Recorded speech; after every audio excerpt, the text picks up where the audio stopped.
how to see who follows you on Snapchat on your public profile. If you have made a public profile on Snapchat, you can see the followers on your profile. So first open your Snapchat, then go to your chats and tap on your profile.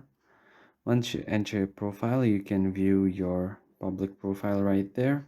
And as you can see, here are 4 followers, and if you want to see who they are, you're just going to scroll down and tap on my friends.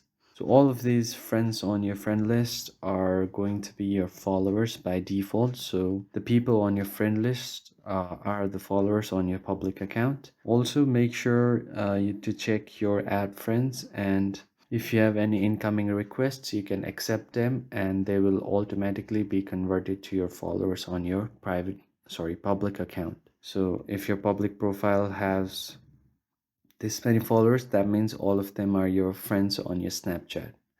I hope this video was helpful, and I'll see you guys on the next one. Thank you for watching.